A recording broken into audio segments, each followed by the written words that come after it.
عسلامة، مرحبا بكم الناس الكل في بوك سبيس ديلي. بوك سبيس ديلي مش ديلي، بوك سبيس ديريكت numéro 28 avec aujourd'hui plein d'invités ou plein d'intervenants ياسر حلوين.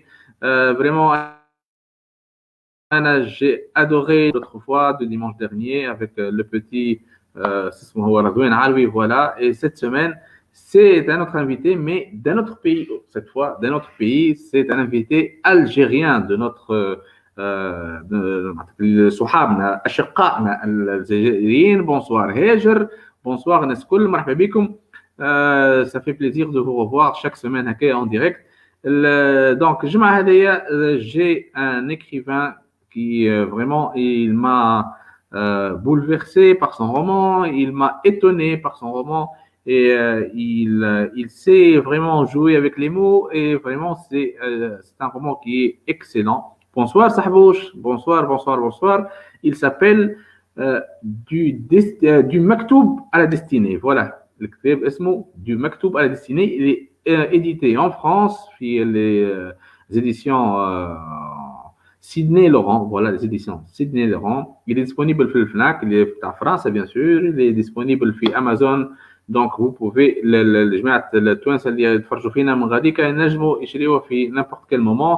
وليد حمدي تنجم تشريه, معناتها جوسي انك تتفرج فينا هنا. سينون اي واحد من فرنسا ولا من اوروبا ولا من العالم كله ينجم ياخذ من امازون. في تونس on va attendre qu'il soit édité en Tunisie. Peut-être que notre interview d'aujourd'hui lui donnera des idées pour être édité ici en Tunisie. نور عسلامه, سناء عسلامه, مرحبا بكم الناس الكل. Donc on va essayer d'attendre مريومه الجمعه اللي فاتت ما نجمش تجي بحذانا, والجمعه هذه زاد على دي سوسي فريمون انترنت في المهديه. ça fait plaisir لان تبدا كي معناتها اللي تحفونا برشا, معناتها فريمون محرومين منها مريومه. فريمون معناتها اللي عندها دي رومون ياسر حلوين باش تقدمهم لنا. et c'est la deuxième semaine qu'elle ne peut pas être là, et c'est vraiment dommage. Donc je lui ai envoyé plusieurs messages et elle ne répond pas, elle n'arrive pas à nous joindre, elle n'arrive pas à entrer dans le studio. Bonsoir Marwa, bonsoir, ça fait plaisir de vous revoir. Bonsoir tout le monde. Donc on va essayer de مريم دوما تجي ندخلوها بحذنا باش تقدم لنا الكتاب اللي تحب تقدمه. اليوم عندي انفيتي سبيسيال قبل سي عبد القادر التيوتي اللي هو كتب دو مكتوب على ديستيني. اليوم عندي انفيتي سبيسيال اون امي دو ليسي, كانت معايا في ليسي, ومن بعد توا لا باسيون دو ليكتور elle nous a réunis encore une fois. معناتها اللي شفتها تقرا في كتاب وشفتها تقرا في برشا كتب, ومعناتها اللي لا بريزونتي quelques uns sur des quelques groupes, ونحبها تجيب حذايا. قلت لها جيب حذايا باش تقدم لنا كتاب كوميم, puisque نحن نعرفوا بعضنا بوركوا با. معناتها اللي en plus elle le présente si bien. اليوم باش تقدم لنا كتاب تونسي باش نقدم لكم لله زهيره. مرحبا زهيره. عسلامة وليد وعسلامة الناس الكل, وإن شاء الله الكونيكسيون زادة تكون باهية معايا أنا تو. لا سافا, أمورك واضحة صافية تصويرة والله نخلي عني بيه. مرحبا بك يا لله. يعيشك وبيك يا وليد. في بوك سبيس سافي بليزير, نورتني. اليوم عطيتني باش تقدم لنا كتاب. شنو الكتاب تحب تقدمه لنا؟ حيرتني اليوم, خليتني نخمم نهار كامل من الصباح ملي قلت لي قولك لو كان تحكي لنا على كتاب عجبك. حيرتني على خاطر ماك تعرف الكتب برشا وكل واحد يأثر فيك بطريقة. كنت باش نحكي لك على آخر كتب قريتهم ولا آخر كتاب حبيته, ومن بعد خممت قلت أنا هو أكثر كتاب قعد في قلبي. يا أخي نلقى روحي نخمم في سي عبد العزيز بن خوجة, ونخمم في لو روتور دو ليليفون. سورتو كان من عشاق لي بارسيد ومن عشاق القرطاجيين وقتها, وهو الكتاب هذايا ياسر حلو, خلاني نضحك ايامات, خلاني نشوف تونس متطوره وتونس شيء كبير. تونس عام 2103 كيفاش قرطاج ولات هي جمهوريه العالم وهي اللي تتحكم في العالم, وكيفاش القرطاجيين في 2103 وصلوا التطور تكنولوجي, ولينا أقوى ناس في العالم وأقوى ناس متحضرين وأقوى ناس تقرأ وأقوى ناس, ولينا احنا نقريو في الأوروبيين, ولينا ولا الأمريكان هما اللي لحلحوا بينا يحبوا يحرقوا ويفركسوا هوني شكون يسلكها لهم شي يجي. هي صار قبل انت شنو متعود تصير ما تعرفش عليها. اكزاكتومون, معناها خلاني نحلم بتونس بالحق. نضحك خاطر اللي في الكتاب ماناش احنا جمله. مي نعرف اللي سي بالخوجة يحب ياسر قرطاج ويتمنى ديما لتونس انها ترجع لليبوك هذيك.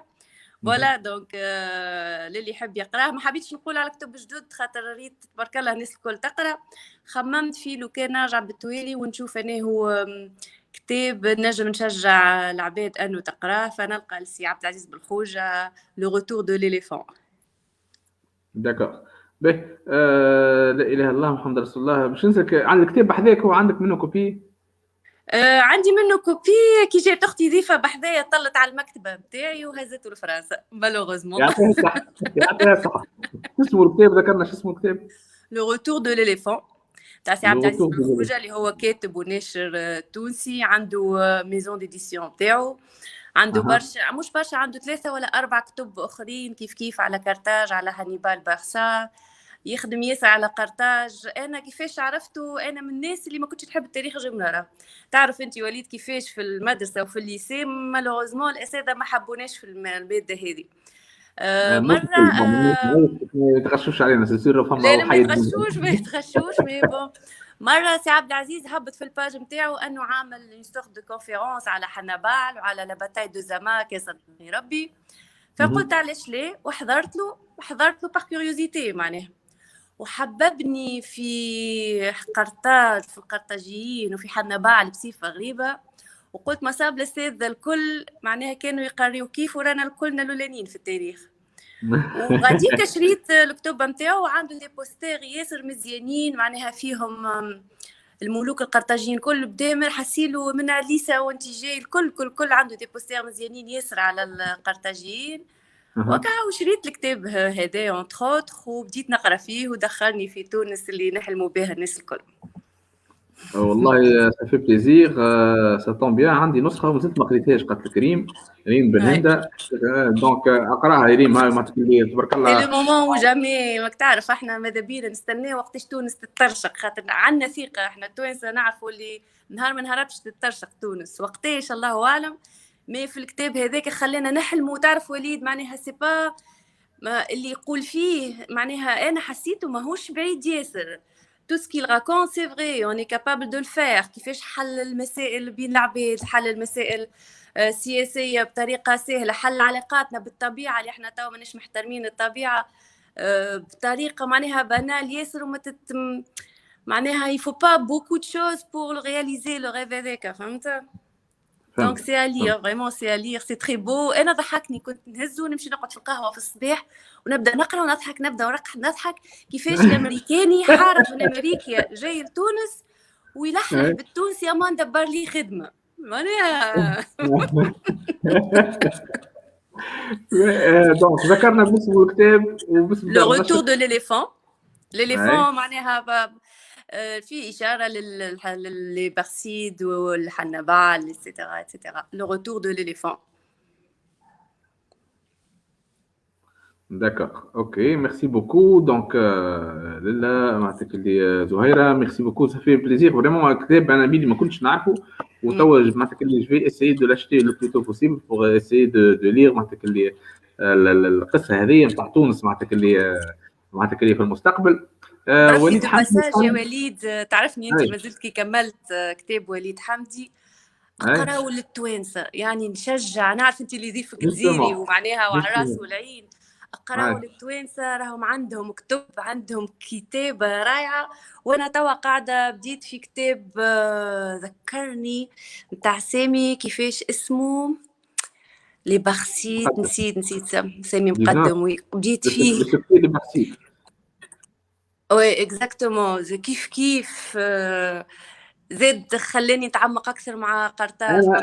انا راني ما نتفاهمش مع اللي قالك تنجم تبدا تقرا باللي تحب. انا جو بريفير انك تقرا الاولاني اللي هو 19 ومن بعد تقرا دي زانج ومن بعد تقرا اسمه السكري دي بارسي. اوكي دونك لازمني نكمل بها. اوكي فوالا خاطر فما لي بيرسوناج ايفوليو معناتك اللي في وسط الواحد هو ذاك كل مربوطين ببعضهم في الكتاب نتاعو هذاك ايفوليو ما بيناتهم هكا وهكا. اوكي كوم سي بي. ميرسي وليد. احلام محجوب قالت لك لو روتور دو ليليفون سي ان كود كور واحد كل شيء. يعطيكم الصحه. السنه شقرون قالت لك انا زاد قريته وعجبني برشا، نشكرك على الاختيار. وهاجر قالت لك يعني الكتاب هذا هو حلم لتونس. وي حلم لتونس ان شاء الله. وليد حمدي قال لك c'était un ramadan la conférence si je ne me trompe pas. Exactement. فوالا انسان علمي وعملي وعالمي فوالا. دونك يعطيك الصحة لاله زهيرة، ça fait énormément plaisir انك جيت بحذايا. دونك Merci. ان شاء الله ما تبتدخ نعاودوها الجمعة الجاية، تعرفش عليها راهو. Avec grand plaisir. Avec grand فوالا plaisir. parfait parfait. Courage et merci pour ce que tu fais. يعيشك ربي يخليك يا رب. يعيشك. Bonne soirée à tous. Ciao ciao باي. Voilà donc c'était مدام زهيرة اللي كانت وحدنا وقدمت لنا الكتاب نتاع اسمه لو روتور دو ليليفون نتاع سي عبد العزيز بالخوجة. اليوم توا باش نتجهوا باش نحتفلوا بسي السيد اللي جاي بحدنا من الجزائر، سي عبد القادر تيوتي ليكريفان اللي كتب لو دو مكتوب على ديستيني. دو مكتوب على ديستيني. انا تلمون اليوم مزروب وتلمون معناتها اللي مهبول وخاطر عايش روتار راني معناتها خاطر ربي يهديك المشيشي الدوله على خاطر الكونفينمون وهلا الكوفر فو اللي قاعد يصير. دونك سو كي في جو ناريف بلو ا سويفر انتر الريستورون وانتر الواحد لي لايف اللي عندنا كل نهار تحد. دونك باش نستقبلوا مع بعضنا avec un peu de retard c'est Abd el-Qader Tuti, un écrivain algérien. Il va beaucoup nous parler de la littérature algérienne, mais en même temps, est-ce que le marché algérien il est intéressant pour les auteurs tunisiens ou pourquoi il a édité الكتاب نتاعو في فرنسا موش في الجزائر. هذا كله باش نحكيو معاه مع سي عبد القادر التيوتي. نستقبلوا بعضنا سي عبد القادر التيوتي. مرحبا بك سي عبد القادر. مساء الخير. Bonsoir. Bonsoir, comment allez-vous? Très bien, merci. Merci à vous. مرحبا بك. Vraiment, vous êtes le bienvenu chez Bookspace. C'est un grand honneur de vous recevoir ici parmi nous. J'ai lu la moitié, pour ne pas dire la totalité, j'ai lu la moitié parce que j'ai pas eu assez de temps pour de lire votre roman qui s'appelle Du Maktoub à la destinée. Tout d'abord, donc on va commencer par le commencement. Du Maktoub à la destinée, c'est votre premier roman et c'est à 60 ans. Pourquoi avoir attendu aussi longtemps, si Abdelkader? Bon, d'abord, c'est un peu plus que 60 ans quand même. Ouais. Bon, j'essaie de vous rajeunir. Hein. Oui. Bon, tout simplement, c'est passé comme ça, sans me rendre compte exactement qu'en cas que je pouvais écrire. Des fois, on a cette impression que c'est quelque chose que l'on ne peut pas faire, et puis voilà. Mais à un certain moment, bon, je côtoyais un très bon ami, je l'ai côtoyé pendant longtemps, et là, c'est un féru de littérature. Je l'ai vu faire, il écrit beaucoup justement, mais il n'édite jamais. Il m'a donné, bon, la première idée. En fait, la première idée, ce n'était pas pour écrire un roman. C'était beaucoup plus pour écrire un scénario. J'ai commencé par écrire un scénario. D'accord. Il n'a pas été traduit en film, bon, pour des raisons plutôt personnelles. Sinon, je vais trop m'étendre. Et au bout d'un moment, je me suis dit, tiens, pourquoi ne pas commencer par l'écrire en roman plutôt qu'en scénario et voir après si... Bon, pour l'adapter, il est déjà adapté en quelque sorte. Mais pourquoi pas en roman? Et voilà ce que j'ai fait. Et puis, je me suis mis. Et maintenant, j'ai fait c'est-à-dire, j'ai changé. L'histoire est restée la même, en fait. Mais j'ai ajouté des descriptions, quelques scènes, et voilà. Et puis, pour en faire un roman, si vous êtes à la moitié, vous n'avez encore rien lu. Parce que. Oui. Ben, le meilleur, c'est à la fin. Ok, parfait. Ben, juste une question qui n'est pas dans le programme, mais juste parce que là, vous avez choisi d'écrire un roman, mais pas un scénario. Pourquoi au début c'était un scénario? Est-ce que pourtant l'Algérie n'a pas une grande culture de cinéma? Pas encore. Franchement, pas encore. Et ils font ce qu'ils peuvent, mais pas encore. Les cinémas restent encore fermés. Et puis voilà, toute la culture était quelque chose dont on s'occupait pas beaucoup. Et le cinéma en particulier, Maintenant, bon, ça commence petit à petit. Il y a des festivals et tout ce qui s'ensuit. Malheureusement, ça s'arrête au festival. Là, vous avez touché ce que je ne voulais pas dire. Tous les films, ça reste au festival. D'accord. Parce qu'ils n'ont, c'est-à-dire, c'est une barrière. Après, ils ne peuvent pas être vus, étant donné qu'il n'y a pas de salle de cinéma. C'est ça le drame. Et puis bon, maintenant, ils ont essayé de réhabiliter quelques salles, mais ça prend du temps pour réhabituer les gens. C'est très, très difficile maintenant avec les médias, maintenant avec Internet et tout ce qui s'ensuit, avec toutes les plateformes pour voir les films. Ça devient de plus en plus difficile, franchement. Et voilà, les gens s'intéressent beaucoup. L'État fait beaucoup de choses pour réhabiliter le cinéma. Et ça va demander du temps. D'accord. Et faire un film, voilà ce que je ne voulais pas dire tout à l'heure. Faire un film pour qu'il reste embobiné, pour qu'il ne passe pas nulle part, ce n'est pas intéressant. Voilà. D'accord. C'est pareil, c'est pareil pour le livre. Le livre, il y a beaucoup de gens qui me posent la question, pourquoi vous ne l'avez pas écrit en Algérie? C'est une des prochaines questions. Votre roman, il est édité en France, pourquoi pas en Algérie, justement? Oui, il n'est pas édité en Algérie parce que ce qui se passe en Algérie, l'État fait tout son possible. L'éditeur, le livre est subventionné. L'éditeur, il reçoit l'argent, il empoche l'argent. Et puis le livre, bon, il passe dans des bibliothèques, tout ça, sans aucun résultat. Je vais vous dire une chose, moi j'ai été longtemps artiste, musicien en particulier. Et je sais que le musicien, tout ce qu'il reçoit en bien, ce n'est pas d'avoir l'argent. C'est l'applaudimètre. Est-ce qu'on l'a entendu? Est-ce qu'il a bien joué? C'est la même chose dans l'écriture. Écrire un livre et savoir qu'il n'est pas lu, ça ne sert à rien. C'est pour ça que j'ai commencé par l'éditer en France. Pour qu'il soit d'abord lu, j'aurai cette satisfaction. Ensuite, je pense de traduire d'abord. Parce qu'en Algérie, maintenant, la plupart des jeunes, à 90%, les gens maintenant, ils lisent en arabe. Donc, il faudrait d'abord que je le traduise. C'est comme en Tunisie, hein? Pour qu'il soit lu en Algérie. Parce qu'un livre qui est écrit et qui n'est pas lu, ça ne sert absolument à rien. Ça, c'est vrai. Ça, c'est vrai. Oui. Ça, c'est vrai. Mais, est-ce que ça commence à changer? Est-ce qu'il y a une jeunesse qui commence à lire en français ou à changer les habitudes en Algérie? Ça bouge pas mal. Ça bouge pas mal et ça va même très très vite. Grâce aux réseaux sociaux. Grâce aux réseaux sociaux, les gens s'intéressent. Je vis même des gens, choses que je ne voyais jamais. Il y a des gens dans ma ville, par exemple, qui sont bénévoles et qui se mettent là, qui déposent des livres sur la place publique et qu'ils donnent gratuitement aux gens pour qu'ils les lisent. C'est vraiment encourageant. En attendant la reprise des librairies et ce qui s'ensuit, petit à petit, mais ça va bouger. J'ai l'impression que ça va bouger. Les gens s'intéressent de plus en plus à la littérature. Chose qui n'était pas avant, chose qui n'existait pas il y a une dizaine d'années, une vingtaine d'années. Voilà. D'accord. Mais, donc, votre roman, revenons à votre roman qui s'appelle Du Maktoub c'est l'histoire de deux cousins qui vont en France, c'est-à-dire qui vont immigrer en France. Et ensuite, lorsqu'ils ont leur papier, c'est ça, si je ne me trompe pas, hein, c'est ça.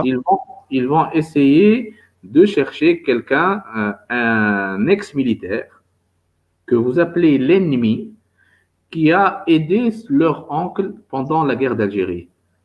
Oui. Et revenir avec lui en Algérie. C'est ça? Oui, c'est ça, c'est ça. D'accord. Et là, en Algérie, il se passera beaucoup de choses. On va pas essayer de spoiler ce qui se passe. Mais donc, l'idée du roman, vous y pensez depuis longtemps? Oui, oui, oui. J'avais l'idée depuis assez longtemps quand même. Et là, j'hésitais pour écrire. Je voulais passer par une nouvelle et puis je me suis dit, c'est trop court. Et là, écrire un roman, ça me paraissait quelque chose d'énorme. Mais là, quand on a la volonté, quand on s'y met, dès qu'on prend le stylo, on ne s'arrête plus. Maintenant, il faut dire le clavier plutôt. Là, on ne s'arrête plus. Et puis après, il y a d'autres idées qui viennent. L'histoire a changé au cours de route. Est-ce que l'histoire allait changer en cours de route? Non. Non, pas tellement. Non, pas tellement. Pas tellement. Mais, l'écrivain tunisien Walid Hamdi, il vous pose la question, pouvez-vous quantifier être lu en Algérie? Quantifier? Oui, en nombre de ventes de copies en Algérie, en moyenne, un livre, est-ce que vous pouvez le quantifier? Est-ce que vous pouvez nous dire un chiffre? Quand il sort, en fait, quand il sort de librairie, c'est en milliers. Je dis bien en milliers. Mais là, combien sont lus? Là, c'est un autre problème. Souvent, c'est des livres qui sont donnés gratuitement par l'État à des bibliothèques. La Bibliothèque nationale, des bibliothèques régionales, des bibliothèques d'université, de lycées. Mais là, pour être lu, les gens ne sont pas encore. Ça commence, je vous dis, ça commence petit à petit. Et ils font des efforts vers les enfants, c'est-à-dire pour essayer d'élever une génération qui lit. Ils font beaucoup d'efforts vis-à-vis des enfants. Et là, ça commence à venir. On voit dans la capitale déjà, ça commence à bouger de plus en plus. D'accord.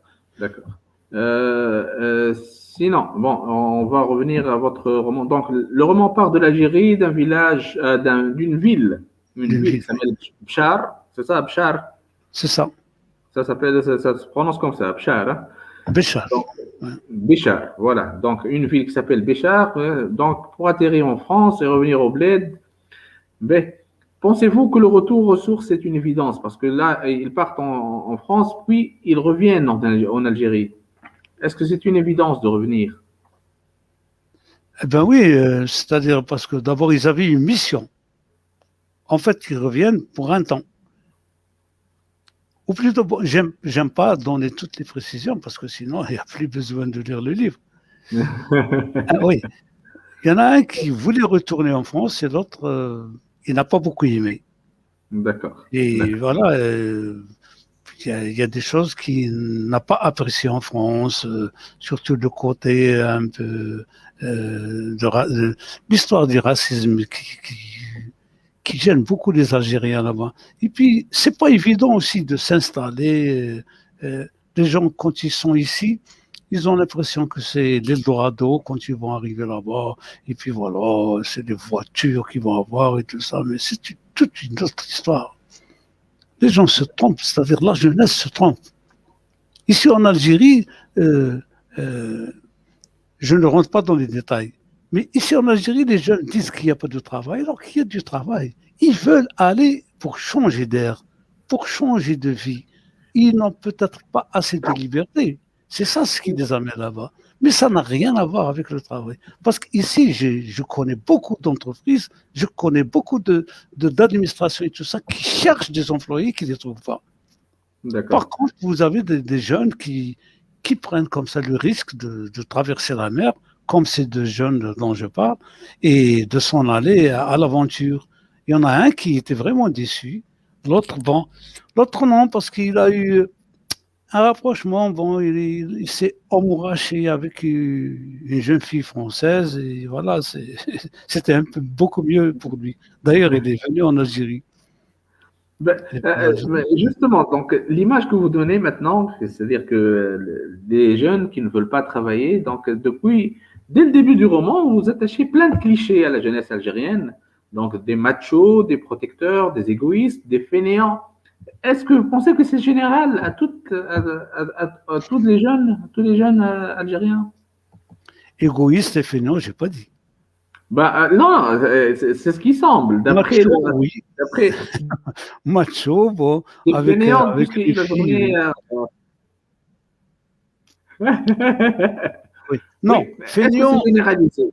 Non, fainéant, ça rejoint ce que je disais, c'est-à-dire les gens ne veulent pas, c'est-à-dire quand ils veulent travailler, ils veulent avoir un métier bien rémunéré et tout de suite. Vous voyez? En quelque sorte, c'est des assistés. Notre pays les a habitués à ce style de vie. Il leur donne des logements, il leur donne du travail, il leur donne des crédits pour ouvrir des sociétés. Et puis, ils ont été élevés comme ça. Même leurs parents les ont élevés comme ça, dans ce système-là. Et même ça, ils n'en veulent pas. C'est-à-dire, ils n'ont pas assez de... Ils cherchent la liberté, voilà. Beaucoup plus, même au risque d'être mal vu, d'être piétiné, aller en France, s'amuser, je ne sais pas moi, de toutes sortes, et voir la vie. Ils sont libres parce qu'ils peuvent penser à aller dans d'autres pays une fois qu'ils sont en France. Et voilà, mais c'est tout. Et là, rester là, il n'y a pas beaucoup d'activités et puis qui les intéressent plutôt. Voilà, ça leur plaît beaucoup plus ailleurs que de rester ici. C'est pas qu'ils soient fainéants, parce qu'on les a vus travailler. Quand ils sont ailleurs, c'est des gens qui bossent, mais c'est de vrais travailleurs. Il y a l'anecdote, bon, même, quelqu'un m'a raconté, il a ramené des Algériens qu'il a vu travailler en France. Des gens qui se levaient à 5 heures du matin, ils rentraient à 19 heures, ils faisaient, je sais pas, leur 18 heures de travail, etc. Ils arrivaient, ils faisaient leur ménage, tout ce qu'on suit. Une fois arrivés en Algérie, ils les ont pris dans un chantier, ils ont pris le pli, et c'est devenu comme les autres dans le chantier. Ils travaillaient, ils ne venaient pas tous les jours. Oui, bon, c'est la même personne, c'est bizarre, c'est exactement la même personne. Donc il y a quelque chose là derrière. Et puis, il y a cette... vous savez, je le dis toujours, le pétrole n'a pas fait que le bonheur de l'Algérie. Pas seulement. Parce qu'il est beaucoup pour ça. Il y a beaucoup d'agriculteurs qui se plaignent, ils ne trouvent pas de travailleurs. Ils se plaignent. Leur champ, j'ai vu l'autre fois à la télévision, quelqu'un qui parlait, il a dit à 4000 dinars la journée. Ils ne trouvaient pas de travailleurs, mais c'est impossible. Ils sont tous dans la rue. Alors, on ne comprend pas qu'est-ce qui se passe. Il y a quelque chose qui ne va pas. Voilà. Ils ont été habitués. L'Algérie toujours les a habitués, les a toujours donné ce qu'ils voulaient. Et voilà. Voilà. Donc, notre ami Walid Hamdi, c'est un écrivain tunisien, il vous dit, voilà, l'Algérie, c'est le pays des assistés. Daoula Kimasamir, c'est une mère. On appelle comme ça en Algérie, c'est la mère. Oui. Notre président dit autre chose, il dit c'est la vache à traire. Il aurait dit ça, il y a la vache à plus. Il faut travailler. Chacun a sa vision des choses. voilà ميسة قالت لك بشار سي في الجنوب الغربي للجزائر صحيح الحكايه oui exactement voilà bravo ميسة donc sinon donc dès le début donc les personnages principaux sont des Algériens mais le roman est édité en France. À qui s'adresse ce roman? Aux Algériens ou bien aux Français? Il s'adresse aux deux peuples, parce que les deux peuples ont vécu, c'est-à-dire ils ont ressenti ce qui s'est passé pendant la guerre. Je parle bien des peuples, pas des gouvernants. Les deux peuples ont subi presque la même chose. Ils ont subi la peur, ils ont subi la terreur, et voilà. Bon, les Algériens beaucoup plus que les autres, évidemment. Donc ça s'adresse aux deux. Et puis il y a des non-dits. Il y a quelques non-dits. Personne ne parle de ces appelés, ils sont très rares, mais qui ont aidé l'Algérie, comme ce monsieur Pierre. Il a fait la rencontre parce qu'il est allé faire ses petits besoins. Ils étaient en plein accrochage. Il a fait la rencontre de monsieur Bouziane. Au lieu de lui tirer dessus, au contraire, il l'a fait fuir. Il l'a aidé à fuir. C'est pour ça que M. Bouziane lui est resté reconnaissant, même pendant 50 ans. Aux deux neveux, il leur a dit, il faut que vous me cherchiez, s'il est en vie, il faut que vous me cherchiez. Ils l'ont trouvé et puis ils lui ont passé comme ça par caméra interposée. Et là, c'était les pleurs et c'était beaucoup de choses parce que quand même, il lui a sauvé la vie en quelque sorte. Il s'est appelé s'il avait été s'il avait été attrapé par l'armée française. C'est c'est la cour martiale directe, hein, parce que là, c'est un acte de lâcheté. Mais il a aidé l'Algérie en quelque sorte. D'accord. Et M. Bouziane lui était très reconnaissant. D'accord. Voilà. Donc, vous utilisez des phrases longues dans votre roman, c'est ça qui a retenu mon attention, avec d'excellentes descriptions. Vous décrivez tout excellemment, avec des métaphores. Quelles sont les lectures qui ont influencé votre plume pour que ce soit comme ça? Bon, je lis tout ce que j'ai entre les mains. Tout. Mais qu'est-ce qui vous a influencé?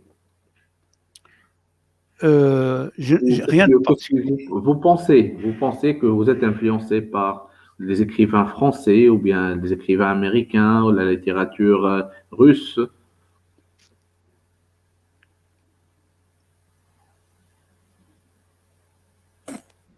Tout ce qui est écrit en français, parce que notre culture, nous, ceux de ma génération, on a fait l'école en français. Il n'y avait pas d'arabe dans le temps. Donc, tout ce qui est écrit, que ce soit américain, que ce soit russe, que ce soit tout ce qui est bon à lire, et puis ce qu'on peut trouver entre les mains. Parce que encore, c'est pas évident, comme j'ai dit tout à l'heure. Les librairies n'existent pratiquement plus, surtout dans une petite ville comme la nôtre. Donc, on s'échange. Quand on parle en France, on ramène ce qu'on peut, parce que c'est quand même lourd. Et puis, quand on va aussi dans les grandes villes comme Alger et tout ça, on fait le plein et voilà.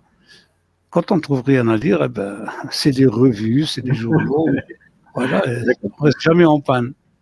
D'accord. Saleh Chakroun, elle vous pose la question, est-ce que c'est un roman de patriotisme? Je n'ai pas cherché à le faire comme ça, non. Non, j'écris pour exprimer mes ressentiments, pour faire la lumière sur le comportement de ce militaire de l'armée française, pour dénoncer aussi l'amalgame entre le terrorisme et ce qui se passe vraiment, parce que souvent c'est du banditisme. Et puis on le passe ils se font passer pour des terroristes et pour des musulmans et tout ce qui s'ensuit, mais c'est pour se faire de l'argent et ça n'a rien à voir. Hein. C'est des moralistes sanguinaires en quelque sorte. J'ai écrit pour remettre sur la table les droits de la femme qui sont bafouillés. J'ai écrit aussi pour parler de tout ce qui se passe en France, y compris le côté raciste. Tout ce qui est raciste, etc. en France, et tout ce qui s'ensuit, il y a un racisme rampant et tout ce qui s'ensuit. Des jeunes, quand ils vont là-bas, tout ce qu'ils subissent, etc. Jusqu'à ce qu'ils regrettent d'être allés en France. Et voilà, c'est ça, je voulais exprimer un peu du tout. C'est un mélange de récits, c'est une fiction, mais c'est un mélange de récits. Oui, d'accord. L'événement qui aurait pu se passer, mais quand on les réunit ensemble, ça fait beaucoup plus, ça fait trop de choses, donc ça prend une forme de fiction. Oui, justement, c'est une fiction et... sans aller à expliquer ce qui se passe à la fin, mais voilà. Donc, juste je vais vous dire, c'est un roman de destin qui m'a marqué le titre et vraiment ça se lit rapidement et c'est facile à lire et en même temps c'est agréable à lire. Voilà, c'est ce que je vais essayer de dire. Donc j'attendais une question. Ah, une question. Non, la question, elle est là. Vous utilisez une photo réalisée par vous-même. C'est ce que j'ai remarqué parce que j'ai vérifié sur la couverture. C'est la photo d'un arbre dans un Sahara. Est-ce qu'il y a un message à passer à travers cette photo? Est-ce que ça aurait pu être une photo de la France, puisque les deux jeunes, les deux cousins, ils vont en France au début et c'est un ex-militaire français qui est dessus, qui est dans l'histoire. Ça aurait pu être une photo de la France, mais ça, c'est un arbre du Sahara de l'Algérie. La preuve que vous n'avez pas tout lu. Oui, ça se voit. Oui, parce que justement, à la fin, j'ai envoyé 3 photos, en fait. J'ai choisi 3 photos, 3 portraits, pardon. J'ai envoyé 3 portraits à l'éditeur, il a choisi celle-ci. Mais toutes les photos que j'ai envoyées représentent le Sahara, le désert, donc la solitude, l'angoisse, la peur aussi. C'est aussi joli qu'angoissant. Quand je mène le lecteur dans les oasis, là, c'est quelque chose de luxuriant. Il y a de l'eau, il y a tout ce qui s'ensuit, de vivant et tout ça. Mais le passage d'abord, et puis à un certain moment, il y a une partie des explorateurs qui se perdent en plein désert. Et là, c'est la peur de ne pas trouver d'eau et tout ce qui s'ensuit. Vous voyez, j'hésite à tout donner parce que là, pour les lecteurs, il vaut mieux lui laisser quelque chose à lire quand même. Oui. Alors, donc, l'image que j'ai choisie, justement, elle reflète la peur et l'angoisse. D'accord. Donc, revenons au marché algérien de la lecture. En discutant avec vous hors caméra, vous avez cité une jeunesse qui lit en Algérie. Pensez-vous intéressant pour les auteurs tunisiens et vice-versa? Absolument. Absolument. Là, on voit que les gens s'intéressent à la lecture et surtout à la lecture aussi tunisienne. On le voit surtout au cours de la foire internationale du livre. Vous voyez, les stands tunisiens ne désemplissent pas. Hein. Les gens s'intéressent beaucoup aux écrivains tunisiens. On le voit à chaque fois qu'il y a la foire internationale du livre. Et c'est réciproque aussi pour les Algériens. Là, quand il y a la foire, les gens en profitent pour venir de toutes les grandes villes pour faire le plein. Ils savent qu'il n'y a pas de librairie. La seule chance qu'ils ont, c'est quand il y a la foire. Et alors là, ils remplissent des sacs pleins, hein, en quelque sorte.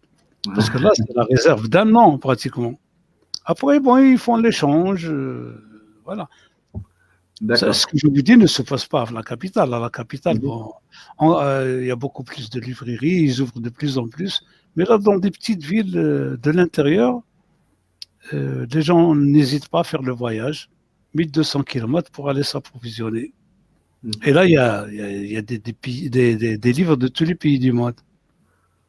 D'accord. Le stand tunisien, je suis souvent passé, il ne désemplit pas. Hein. Tant mieux pour nous en tout cas. Hein. Mais avez-vous l'intention de proposer votre roman à un éditeur tunisien? Est-ce que votre contrat avec votre éditeur français vous le permet? Il le permet, absolument. L'éditeur n'a qu'à faire la demande à mon éditeur français, celui qui est intéressé. Il fait la demande à mon éditeur et moi, je ne vois pas d'inconvénient. Au contraire, c'est avec un grand plaisir. Parfait. Ben, c'est un appel, voilà, aux éditeurs tunisiens qui veulent s'approprier le livre du Maktoub à la destinée. C'est un excellent livre et moi, je le recommande vraiment personnellement. Mais votre roman est en vente un peu partout dans le monde, sur plusieurs plateformes. Est-ce que cette aventure, elle vous encourage à écrire un second roman? Oui, je me suis déjà...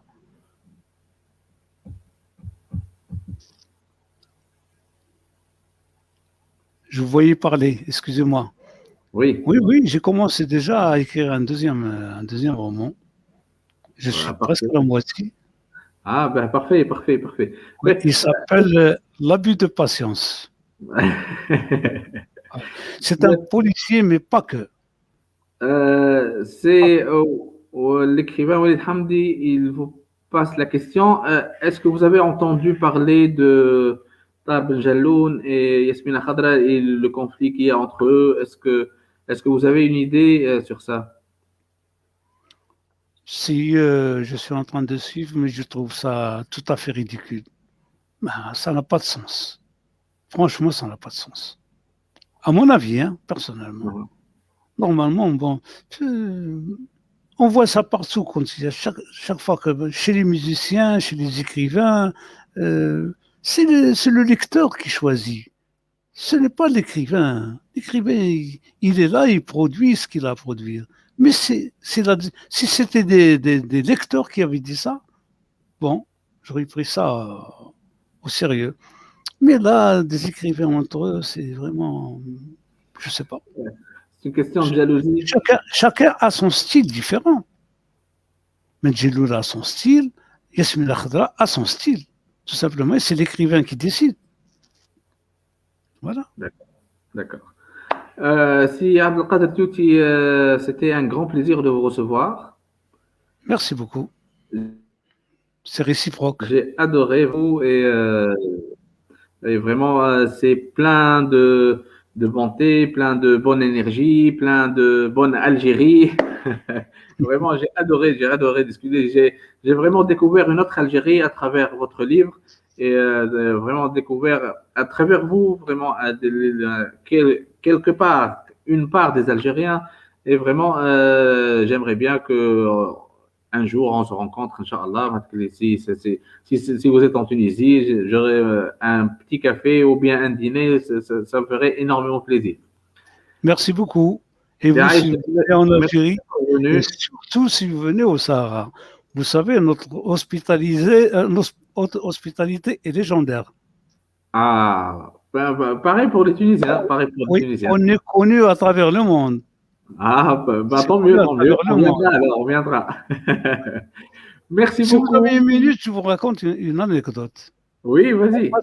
On passait dans un ksar, d'accord? On était 2 bus. Il était midi, mais on était en retard. Et on passait les petites ruelles. On a croisé quelqu'un qui allait à la mosquée, parce que c'était un vendredi. Il était habillé comme ça, on était là-bas et tout ça. Bonjour, comment allez-vous?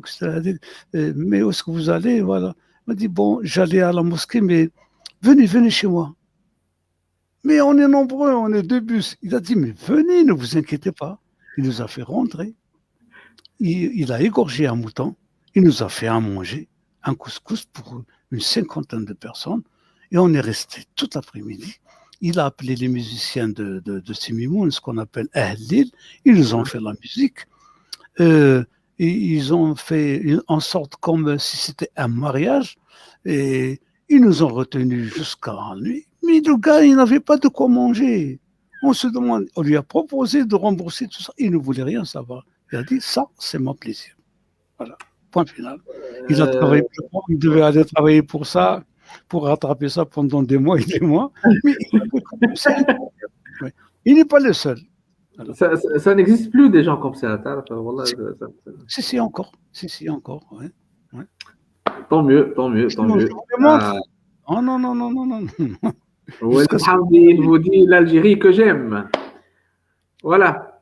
Merci beaucoup. Merci beaucoup, Sir Abdelkader. On travaille peut-être dans votre prochain roman pour en parler aussi, encore une fois. Merci beaucoup. Aïchek, ciao. Bonne nuit. Au revoir, merci beaucoup. Voilà, merci tout le monde. Merci à ceux qui avaient un peu de patience pour nous suivre ce soir. C'était vraiment très agréable de discuter avec Sir Abdelkader Diouti. C'était vraiment très instructif aussi. Merci beaucoup de nous avoir suivis. C'était Walid Mili sur Bookspace direct numéro 28. نتقابلوا الجمعة الجاية à la même heure, dimanche. Peut-être d'ici la semaine prochaine, peut-être يتنحى الcouvre-feu, hein? On ne sait jamais. Donc, merci beaucoup Nescol et Tabatona. Et ce sera peut-être le rendez-vous, peut-être, mais en tout cas, on se reverra d'ici la semaine prochaine pour un autre direct. يعطيك الصحة مروة, يعطيك الصحة وليد, ميسا, سنة, وزهيرة, وأبقى ما حبيتش نسأله, juste نسألك باش نقول لك أنا باش نجاوبك, ما حبيتش نجاوب. Comment les éditeurs français ont-ils accepté votre livre avec facilité? منين تعرف عليه أنت اللي قبلوه avec facilité وإلا il a essayé depuis longtemps. Donc je voulais pas être un peu désagréable أنا في الكيستيون تاعي. Merci quand même d'avoir participé. Merci quand même d'avoir suivi. Et on se retrouve la semaine prochaine. Ciao, ciao. Bye, bye, bye, bye, bye.